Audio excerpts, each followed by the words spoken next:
Bismillahirrahmanirrahim. Assalamualaikum warahmatullahi wabarakatuh. Waalaikumsalam warahmatullahi wabarakatuh. Selamat sore, Ustaz. Alhamdulillah bisa berjumpa lagi. Alhamdulillah. Bagaimana kabarnya? Alhamdulillah baik. Masya Allah, luar biasa. Nggak terasa, Ustaz, ini udah detik-detik terakhir. Kalau nggak salah ini udah hari ke-28 ya kita. Alhamdulillah.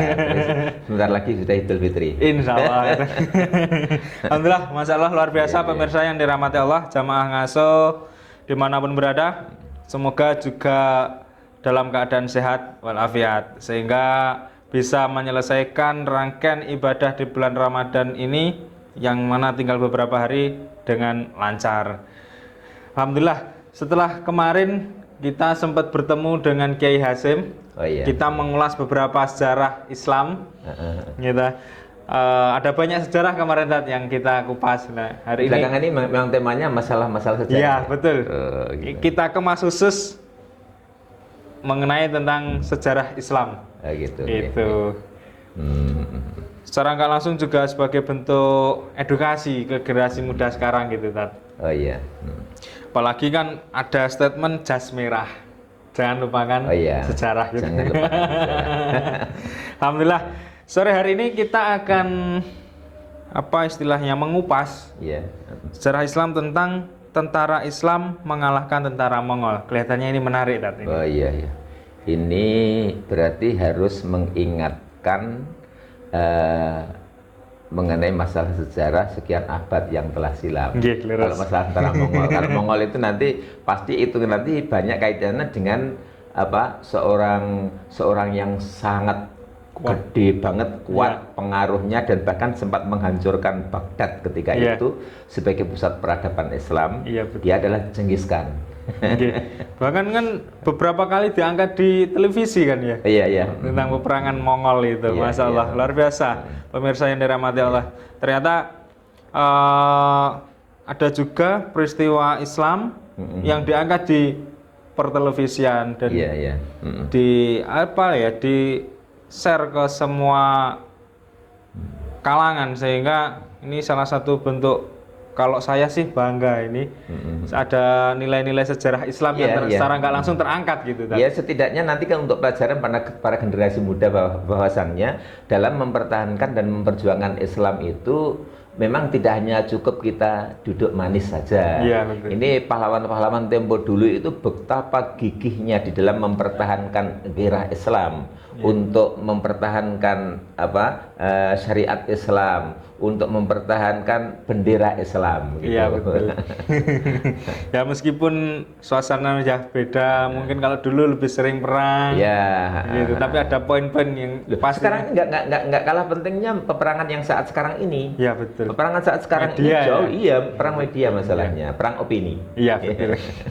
Oke, baik. Pemirsa yang dirahmati oleh Allah, ini tadi baru opening dari beliau, Kiai Imam Nawawi. Lah, lantas seperti apakah cerita lebih lengkapnya tentang tentara Islam yang mengalahkan tentara Mongol? Mari kita ikuti bersama kajian dari Kiai Haji Imam Nawawi. Monggo, Tat. Bismillahirrahmanirrahim. Assalamualaikum warahmatullahi wabarakatuh. Waalaikumsalam warahmatullahi wabarakatuh. Pemirsa yang dirahmati Allah, berbicara mengenai masalah sejarah, kali ini berkaitan dengan masalah kemenangan Islam atas invasi tentara Mongol. Nah, itu, ini. Oleh sebab itu Mongol termasuk bagian dari Asia Timur juga ya. Pemirsa yang dirahmati Allah, ketika masa pembumi hangusan Baghdad sekitar abad ke-13 ini nampaknya memiliki satu semangat yang luar biasa untuk tokoh muslim yang di belahan lain, yakni di Kairo ketika itu. Karena apa? Yang namanya penjajah itu selamanya ketika dia sudah bisa menaklukkan satu wilayah jajahannya, dia nanti ingin menginvasi, ingin menjajah ke negara yang lain. Nah, oleh sebab itulah maka tatkala seperti itu, ini mestinya menjadi satu pelajaran bagi kita bahwasannya tentara Mongol ketika itu memang benar-benar satu kekuatan besar yang ada pada masanya ketika itu, sehingga yang dikomandani atau di tokoh yang sentral yang paling dominan sampai sekarang ada dalam sejarah itu yakni Genghis Khan. Kalau dulu pada waktu saya sekolah dulu, Genghis Khan itu kayak saya menyebutnya orang bengiskan itu. Lebih tepat tidak, dia selama dalam masa penjajahannya itu, dia itu tidak kurang dari 40 juta orang yang dia bantai. Bayangkan pada waktu itu, ya. Bukan hanya 40.000, 40 juta. Itu memang dia di samping itu juga kalau baca sejarah kan juga Genghis Khan itu juga memiliki satu istri, bukan hanya satu. Istrinya konon istrinya itu ada 6. Oh, 6. Iya, itu istrinya. Tapi belum selirnya. Iya, selirnya itu ada sekitar 500-an selir. Sehingga sampai 0,5% penduduk dunia itu katanya dulu ya keturunan dari Genghis Khan. Itu karena dia memang invasi di beberapa wilayah, invasi di beberapa daerah-daerah yang lain begitu. Nah, oleh sebab itulah maka di bawah kepemimpinan Genghis Khan itu, tapi perlu untuk kita ketahui sebelumnya itu yakni apa yang disebut dengan Hulagukan.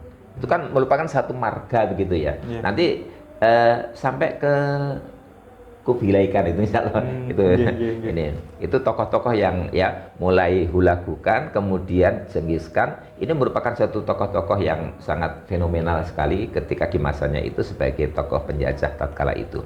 Nah, oleh sebab itulah maka ini menjadi satu pukulan berat bagi kalangan umat Islam pada masanya di ketika itu, tatkala pembumi hangusan Baghdad yang terjadi pada sekitar abad ke-13 atau tahun 1258 itu, ini memberikan satu semangat di belahan bumi yang lain, yakni tokoh-tokoh Islam yang tidak menghendaki nanti ketika di Baghdad itu sudah dihancurkan, nanti boleh jadi akan merembet ke daerah-daerah yang lain. Oleh sebab itulah maka bangsa Mongol di bawah kepemimpinan Hulagukan itu menjadi suatu pukulan telak bagi umat Islam. Oleh sebab itulah maka karena Baghdad itu termasuk ibu kota kekhalifahan Bani Abbas, dari Abbasiyah dan bahkan kalau di sejarah Islam itu kan Baghdad itu merupakan satu pusat peradaban Islam di masanya ketika itu. Kemudian di sana di tempat-tempat lain belum ada perpustakaan, di sana sudah ada perpustakaan yang menghimpun semua mengenai masalah rujukan-rujukan buku-buku yang nantinya dijadikan sebagai dasar untuk melaksanakan satu upaya-upaya dalam keilmuan baik agama maupun ilmu-ilmu umum termasuk kedokteran dan sebagainya. Nah, ketika dalam Hulagukan ketika seperti itu di bumi hanguskan. Banyak masyarakat sipil yang dibunuh, kemudian perpustakaan, masjid itu dihancurkan semuanya dengan kebiadabannya itu. Nah, oleh sebab itulah maka walaupun dalam kondisi yang seperti itu, maka kekalahan dari umat Islam ketika di Baghdad saat itu ini tidak menyebabkan surutnya semangat juang bagi umat Islam yang lain. Ini oleh karena itulah maka aliansi jenderal dari Rukuddin Baibas al-Bunduk itu ketika itu dia sebagai militer tertinggi dari Ayyubiyah. Kan ada tokoh yang terkenal dulu Salahuddin al-Ayyubi Salahuddin al-Ayyubi. Itu yang kemarin sangat fenomenal sekali itu ketika dia dengan tentara Romawi itu kan justru kapal perangnya ketika itu malah dia sendiri yang menghancurkan gitu. supaya nanti pasukannya itu nanti tidak kembali ke kapalnya, sehingga dia harus tetap melanjutkan perjuangannya itu. Dan alhamdulillah dalam masalah ini dia pun juga mendapatkan satu kemenangan yang besar juga. Nah, kemudian semangat yang seperti itulah maka di dinasti Mamluk yang ada di Mesir ketika itu, karena cepat atau lambat pasti nanti akan nyampe juga ke sana berkaitan dengan masalah ini, sehingga Saifuddin Al-Qutuz ini sebagai sosok sentral yang pada waktu itu ada di Mesir.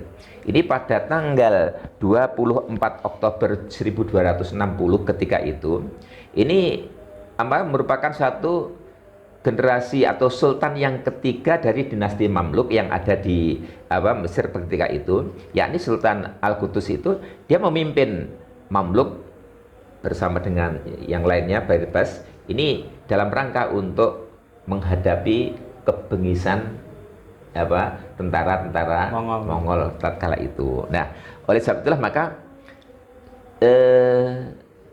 ketika itu beliau sangat ahli strategi perang juga, mungkin juga beranjak dari bagaimana strategi Rasulullah ketika melawan tentara yang jauh lebih besar ketika itu ya, dalam perang Badar. Ya, dalam perang Badar itu kan jumlah umat Islam hanya berapa? 300-an kemarin. Iya, kan boleh jadi waktu itu 1:3. Iya, betul. Ini pun juga tempatnya saja yang berbeda, tempatnya di Ain Jalut. Ini beliau Al-Qutuz ini membuat satu strategi dulu, dikumpulkan tentara itu di lembah itu, kemudian belum diumumkan untuk perang ketika itu. Nah, setelah kondisi yang seperti itulah maka akhirnya beliau di dalam pelaksanaan pengembaraannya dalam rangka untuk mengusir dan juga mempertahankan marwah Islamnya, maka pertempuran itu akhirnya pun juga tidak bisa dielakkan dan benar terjadi pula. Maka pertempuran antara pasukan aliansi Islam itu dengan Mongol itu akhirnya benar-benar terjadi, yang itu dikenal dengan perang Ain Jalut. Ain Jalut itu suatu tempat lembah di mana terjadinya satu pertempuran antara umat Islam dengan tentara Mongol itu. Ini pun juga terjadi ya pada bulan-bulan suci kayak gini. Ini kalau sekarang tanggal 28 Ramadan berarti 3 hari yang lalu. 3 hari yang lalu, 25. Ya, 25 ya betul. Ramadan. 25 Ramadan. Ketika itu 25 Ramadan tahun 658. Berarti kalau sampai sekarang itu ya kira-kira sudah 8 abad ya. Iya. Ya 785 tahun yang lalu itu terjadi Nah, dalam peperangan yang begitu hebat, peperangan yang begitu sengit itu, sehingga tatkala itu benar-benar pasukan tentara Mongol itu benar-benar kalah telak, yang sekian kali dalam peperangan invasi ke negara-negara lain nggak pernah dia mendapatkan satu kekalahan. Kali itu dia kena batunya ini, sehingga kalah dalam peperangan ketika itu, sehingga hal inilah menjadi satu pertempuran ini merupakan satu pertempuran yang sangat hebat, sehingga ini menghadapkan antara Bani Mamluk yang ada di Mesir dengan Mongol ini, yang waktu itu Saifuddin Al-Qutuz ini benar-benar memperoleh satu kemenangan yang sangat gemilang. Ya. Itu diantaranya, sehingga itu pun juga itu terjadi juga pada waktu bulan Ramadan. Jadi nggak kok kemudian kalau bulan Ramadan itu mestinya untuk leha-leha. Dalam rangka ketika Islam itu diserang, ketika Islam itu dilecehkan, ketika Islam itu dihinakan, maka walaupun Ramadan bukan berarti kita harus tetap berdiam diri di masjid. Itu iktikaf. Bayangkan 25 Ramadan. Iya, mestinya kan iktikaf harusnya, ya kan? Iya. Ini harusnya iktikaf. Ketika itu kejadiannya peperangan yang hebat dan juga akhirnya tentara Islam bisa mengalahkan kekuatan Mongolia ketika itu, ini pun juga dalam bulan Ramadan. Semuanya itu memang atas kehendak dan bantuan atau ma'unah dari Allah Subhanahu wa taala. Itu Mas Karya. Masya Allah, luar biasa pemirsa. Sangat menarik ya sejarah yang kita kupas pada sore hari ini, di mana pasukan yang begitu besar kemudian yang nggak pernah terkalahkan. nggak pernah beberapa terkalahkan, kali. secara fisik kuat, tinggi, dan lain sebagainya. Namun pada tanggal 25 Ramadan menjadi catatan sejarah. Iya. Nggak hanya catatan sejarah dalam agama Islam, namun juga seluruh dunia. Iya, memang bahkan banyak sejarawan itu memandang pertempuran itu ada termasuk salah satu pertempuran yang sangat penting dalam sejarah. Itu karena begitu kuatnya pengaruh dan juga persenjataan kekuatan tentara Mongol ketika itu, tapi akhirnya bisa dikalahkan juga oleh umat Islam ketika itu. Islam, Masya Allah. Ini kalau berbicara tentang ini tadi tentara Islam yang berhasil mengalahkan tentara Mongol, mungkin ini ada hikmah. Kira-kira apa tadi ini? Yang bisa kita ambil? Hikmah yang bisa kita ambil dari pelajaran itu adalah yang pertama, kita harus tetap memiliki satu semangat juang yang tinggi dalam rangka untuk mempertahankan nilai-nilai Islam dari rongrongan orang-orang yang utamanya di luar Islam. Bahkan yang sebenarnya yang menjadi kendala bagi umat Islam itu sebenarnya bukan dari luar Islam kok. Dari dalam sendiri. Iya, dari umat Islam itu sendiri yang biasanya justru menjadi satu ganjalan bagi umat Islam dalam rangka untuk menegakkan dinul Islam. Ini ketika seseorang itu menyampaikan nilai-nilai Islam yang sesungguhnya, itu memang orang-orang di luar Islam sudah sangat paham betul itu. Nanti kita ngambil istilahnya kalau dalam peribahasa lempar batu sembunyi tangan. Minta saja kepada umat Islam yang nanti bisa dibeli, dikasih aja fulus, kemudian nanti disuruh mendiskreditkan Islam begitu. Dengan cara-cara seperti itu. Ini yang dulu pada masa Rasulullah juga sudah ada itu yang biasa disebut dengan kaum munafikun itu. Maka ancaman dari Allah pun juga terhadap orang munafik itu, innal munafiqina fi darkil asfali minan nar. Sebenarnya orang munafik itu nanti kelak akan dimasukkan ke dalam asfali minan nar, ke dasar neraka. Itu orang munafik. Alhamdulillah. Semoga kita tidak tergolong orang-orang yang munafik itu tadi ya, pemirsa. Satu lagi ini ada pertanyaan, tapi ngapunten keluar dari tema ini.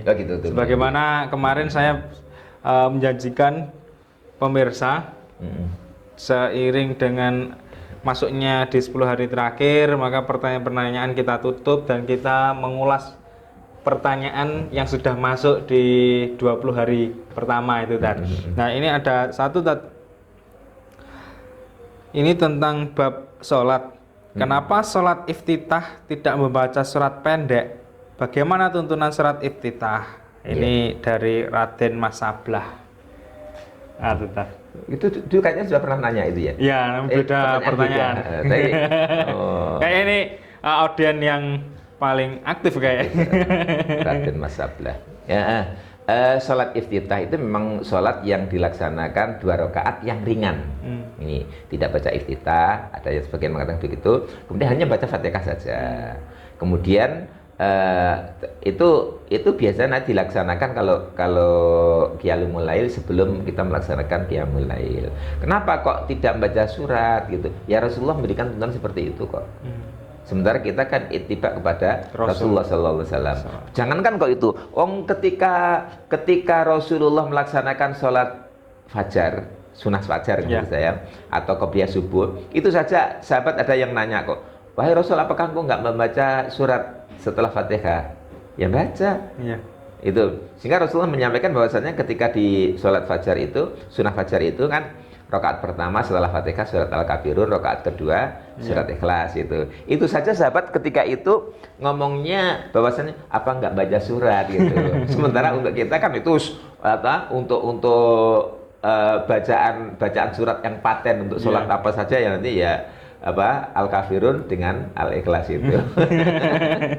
Yang pendek. Iya.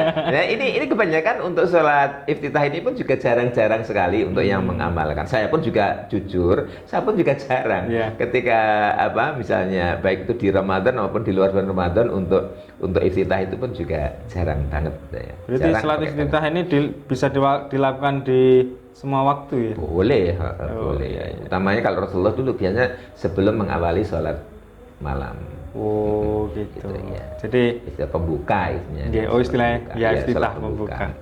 Jadi begitulah Raden Mas Sablah. Ini pertanyaan sudah saya angkat, sudah saya tanyakan dan ini tadi juga sudah dijawab. Oke, terima kasih atas nama Raden Mas Sablah ini tadi.